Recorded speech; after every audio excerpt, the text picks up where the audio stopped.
Hello students, so today we will study about the process of oogenesis। इससे पहले हमने पढ़ा था स्पर्मेटोजेनेसिस के बारे में। तो जो स्पर्मेटोजेनेसिस का प्रोसेस है वो मेल्स में प्यूबर्टी के टाइम पे स्टार्ट होता है and continues through out the life. But in case of female oogenesis में ऐसा नहीं होता। क्यों? क्योंकि oogenesis कब स्टार्ट हो जाता है? फीटल लाइफ में, and the process stops at the age of 45 और 50। So this is not a process which occurs throughout the life. और प्यूबर्टी के टाइम पर भी स्टार्ट नहीं होता। कब स्टार्ट हो जाता है? फीटल लाइफ में। अब इस प्रोसेस को समझने के लिए हम थोड़ा सा पहले करते हैं सेक्शन ऑफ ओवरी। तो so this is the internal section diagram of the ovary. Now this has two layers, peritoneum and germinal epithelium. जो ओवरी के बाहर वाला पोर्शन है इसको हम कहते हैं कॉर्टेक्स, और जो इनर वाला पोर्शन है इसको हम कहते हैं मेडुला, और जो सेंटर वाला पोर्शन है इसे हम स्ट्रोमा भी कहते हैं। This is the stroma. Now the stroma contains follicles at different stages of development. Follicles different stages of development में होते हैं, और ये जो फॉलिकल्स हैं ये फीटल लाइफ में ही ऐड हो जाते हैं। नो मोर oogonia और follicles are added after birth, यानी कि एक बार जो फीटल लाइफ में जितने प्रेजेंट हैं उतने ही रहेंगे। उनमें से भी क्या होगा, प्यूबर्टी के एज तक आते आते या फर्दर एज में बहुत सारे क्या हो जाते हैं, डीजनरेट हो जाते हैं। तो प्यूबर्टी के एज तक आते आते हमारे पास सिर्फ 60,000 to 80,000 फॉलिकल्स ही बचते हैं, इससे ज़्यादा फॉलिकल्स नहीं बचते। तो this has follicles at different stages of development. तो पहली स्टेज में है primary follicle, secondary follicle, tertiary follicle. Tertiary follicle mature होगा तो ग्राफियन फॉलिकल। ग्राफियन फॉलिकल के अंदर ओवम है वो रिलीज हो जाएगा, तो जो रेस्ट ऑफ द स्ट्रक्चर है that will form corpus luteum. So this is the general structure of the section of the ovary. अब हम पढ़ते हैं this oogenesis। Now the process of oogenesis start at the fetal life. तो यहाँ पर क्या है, these are the undifferentiated germ cell. ये जो अनडिफ्रेंशिएटेड जर्म सेल्स हैं they undergo mitotic divisions. Mitotic divisions होंगी। This is also knows as multiplication phase. तो बहुत सारे oogonia प्रोड्यूस हो जाएंगे। तो यहाँ पर बहुत सारे, ये सारे क्या हैं, these are actually the oogonia। अब oogonia का क्या होगा, सेकेंड ग्रोथ फेज होती है जिसमें oogonia will increase in size and form a primary oocyte। अब oogonia का साइज इंक्रीज हो गया और उसने क्या बना लिया, प्राइमरी oocyte बना लिया। अब ये प्राइमरी oocyte फीटल लाइफ में ही है। अब क्या होगा कि प्राइमरी oocyte में म्योसिस होगा। अब म्योसिस में पहला स्टेप क्या होता है हमारा, प्रोफेज 1। तो प्रोफेज 1 वाली स्टेज पे ही इसकी डेवलपमेंट यहाँ पर क्या हो जाएगी, रुक जाएगी। सो यहाँ पर इसकी प्रोफेज 1 पे म्योटिक डिवीजन रुक गई और बर्थ से पहले ही यहाँ पर ये डेवलपमेंट यहाँ पर स्टॉप हो गई। अब जब तक कि the girl does not reaches the puberty तब तक ये फर्दर डेवलपमेंट नहीं होगी। प्यूबर्टी के टाइम पर क्या होगा, ये वाला जो म्योसिस 1 है जो यहाँ पर रुक गया था ये कंप्लीट होगा and it will produce secondary oocyte which is larger in size and a small polar body. ये जो डेवलपमेंट हुई ये कब हुई, प्यूबर्टी की एज में जाके। अब सेकेंडरी oocyte में क्या होगी, सेकेंड म्योटिक डिवीजन। अब आपको पता है जो फर्स्ट म्योटिक डिवीजन होती है वो कैसी डिवीजन होती है, रिडक्शनल डिवीजन, है ना। तो इससे पहले यहाँ पर तो जो oogonia वगैरह थे हमारे या प्राइमरी oocyte था, इसमें कितने नंबर ऑफ क्रोमोसोम थे, 46। बट म्योसिस के बाद क्रोमोसोम का नंबर क्या हो गया, सेकेंडरी oocyte में 23, हाफ हो गया क्रोमोसोम का नंबर। ठीक है, तो यहाँ पर आपने याद रखना है कि प्राइमरी oocyte में 46 क्रोमोसोम है। प्राइमरी oocyte में क्या हुआ, म्योसिस 1 हुआ तो सेकेंडरी oocyte बना, और सेकेंडरी oocyte में क्रोमोसोम का नंबर क्या है, 23। उसके बाद सेकेंडरी oocyte में क्या होगा, सेकेंड म्योटिक डिवीजन, और सेकेंड म्योटिक डिवीजन के बाद क्या बनेगा, ovum, large ovum and a small polar body. अब ये जो फर्स्ट पोलर बॉडी है इसमें फर्दर डिविजन्स हो भी सकते हैं, नहीं भी हो सकते। This is not also clear to the scientist, तो हम इसको रहने देते हैं। ये डिवीजन हो भी सकते हैं, कुछ स्पीशीज़ में हो भी जाते हैं, कुछ में नहीं भी होते। तो we will concentrate on secondary oocyte। Secondary oocyte में सेकेंड मेयोटिक डिवीजन होगी, it will form ovum and second polar body. So how this process takes place. But अब हमने क्या करना है, वेरी इंपॉर्टेंट, कि हम यहाँ बात कर रहे हैं फॉलिकल्स की, यहाँ हम बात कर रहे हैं oocyte की। तो अब हम क्या करते हैं, इन दोनों को रिलेट करते हैं। ये है प्राइमरी फॉलिकल। तो प्राइमरी फॉलिकल के अंदर कौन सी स्टेज है, प्राइमरी oocyte।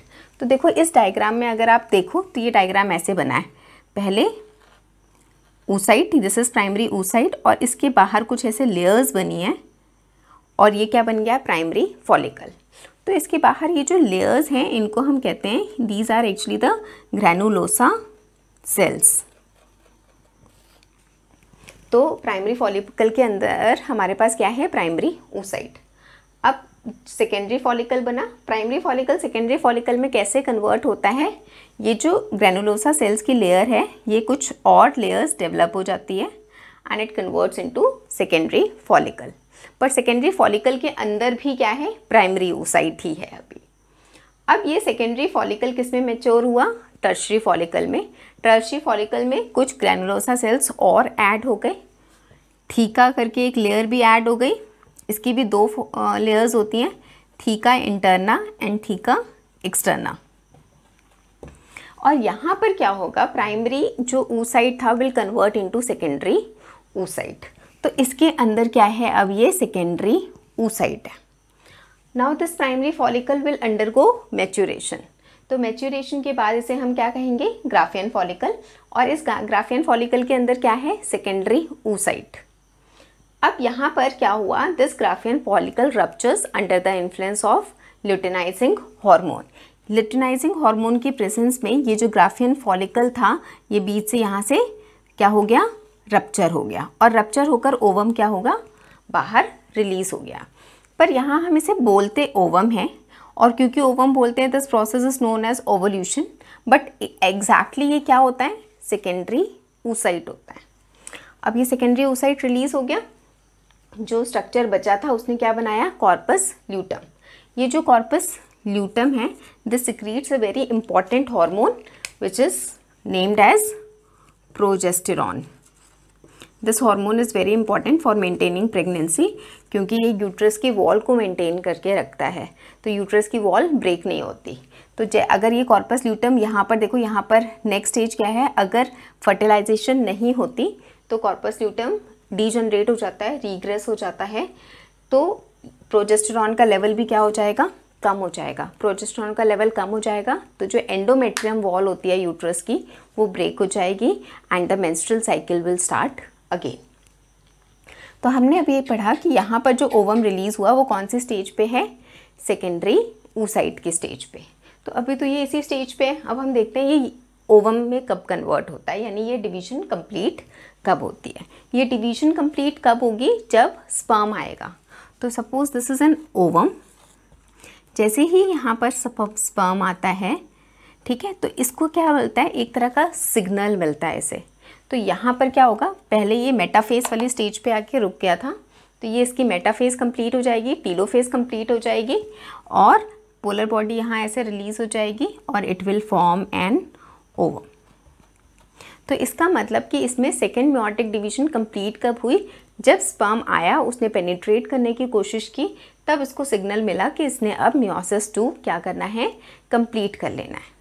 जबकि स्पर्मेटोजेनेसिस में ऐसा कुछ नहीं था। स्पर्मेटोजेनेसिस सेमनीफेरस टिब्यूल में ही कंप्लीट हो जाता है, जबकि यहाँ पर क्या हो रहा है कि ओवम जब बाहर निकल गया, फेलोपियन ट्यूब में आ गया, उसके बाद मियोसिस 2 कंप्लीट होता है जब स्पर्म आ जाता है। So this is how this whole process of oogenesis takes place.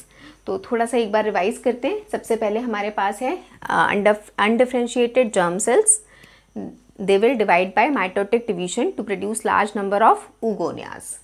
फिर ये जो oogoneas हैं they will increase in size to form primary oocyte। ये सारी स्टेजेस कहाँ हो रही हैं, फीटल लाइफ में। फिर फीटल लाइफ में मियोसिस 1 स्टार्ट तो हो जाएगा बट प्रोफेज में आके रुक जाएगा। अब ये प्रोसेस यहीं स्टॉप है। अब ये प्रोसेस दोबारा स्टार्ट कब होगा, प्यूबर्टी में जाके। प्यूबर्टी में ये मियोसिस 1 कंप्लीट हो जाएगा। जब मियोसिस 1 कंप्लीट होगा तो सेकेंडरी oocyte प्रोड्यूस होगा, साथ में फर्स्ट पोलर बॉडी। उसके बाद सेकेंड मेयोटिक डिवीजन कब होगा? एक्चुअली सेकेंड मेयोटिक डिवीजन यहाँ स्टार्ट हो जाएगा, मेटाफेज पे आके रुक जाएगा, और ये कंप्लीट कब होगा? जब ये ओवम आएगा, स्पर्म आएगा, इसमें पेनिट्रेट करने की कोशिश करेगा, तो सेकेंड मेयोटिक डिवीजन कंप्लीट हो जाएगा and the ovum will be formed.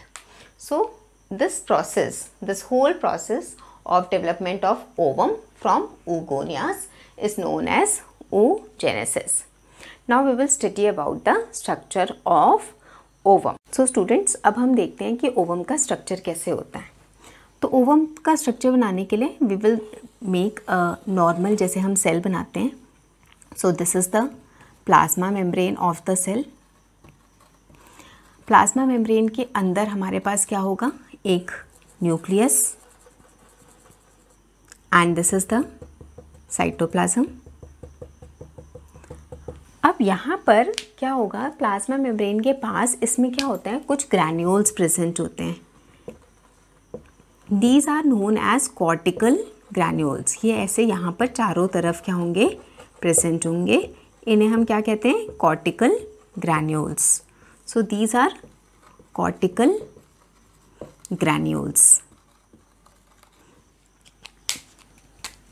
यहाँ पर ये आप साइटोप्लाज्म लेबल कर देते हैं. This is nucleus.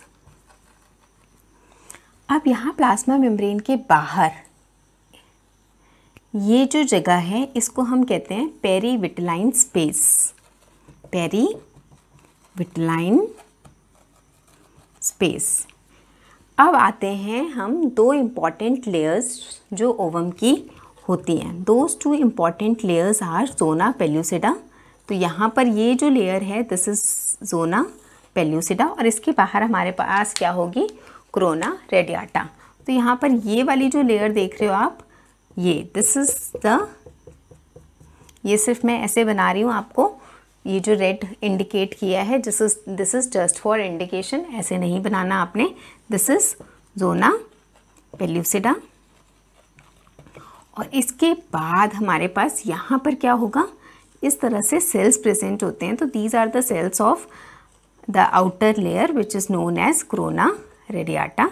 तो आपने ऐसे करके ये सेल्स बना देने हैं चारों तरफ, and this is corona radiata. So these are the two important layers which are very important for ovum.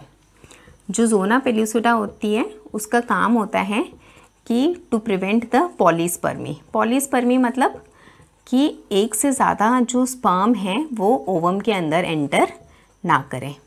So this is all about the structure of ovum. And now student, that's all